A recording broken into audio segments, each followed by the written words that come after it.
What do you feel has allowed Batman to be popular now for 75 years?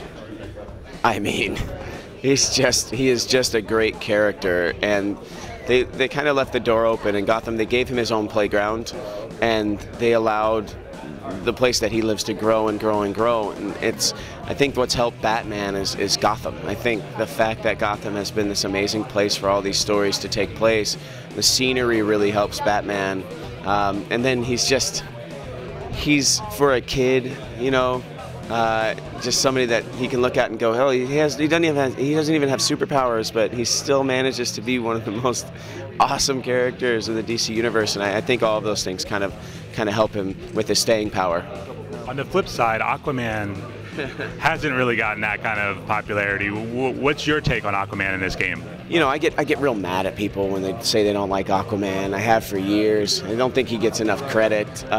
There was a game called Injustice a couple of years ago, and I did help judge the battle arenas, like who would win between such and such and such and such. And it was Aquaman versus Cyborg, and everybody loves Cyborg. Nobody makes fun of Cyborg, you know, but we really stated the case for how Aquaman would beat Cyborg, and he ended up moving on past that round. So I'm very passionate about Aquaman. But in the Lego game, we kind of take the jokes that everybody has about him, the feelings that everybody has about him, we throw it in the game.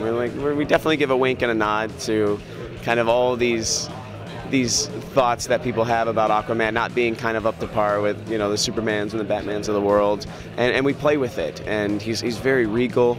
In a sense, he's accidentally pompous. He is completely not self-aware. He doesn't know exactly how the things that what he says, how they come off. You know, he scolds Black Canary in the middle of the game because she's lost her voice, and you know, he's hilarious in this game. It was a lot of fun to kind of move into the zone of knowing that we're gonna as Arthur would say, kind of take the piss out of him. You know, that's just I had to learn was making fun of.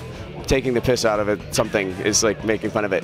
I had no idea what he meant when he said it, and I was in the booth. He's like, "Oh, we're gonna kind of take the piss out of him," and I was like, "We're gonna what with Aquaman?" Now I know. There's all these Brits. Now I'm learning the British humor. How did that compare to your other character in this game, Superboy? Yeah, Superboy came about after I had already completely finished recording Aquaman, and I guess over 150 characters wasn't enough for the game. They went back to, they were like, who else can we put in? And Superboy, I had a couple of ideas for him when I went into the booth to record him. Hyperactive young kid, or kind of the kid that's too cool for school, because we're using the jeans and black t-shirt version of Superboy. And we kind of landed in a completely different zone. Supergirl's a very valley girl, and Superboy is a little bit of a himbo, a little bit Keanu Reeves. Whoa, and the two of them playing off of each other, I think, are going to be some of the best interactions in the game. I think people are going to love playing with Superboy and Supergirl together.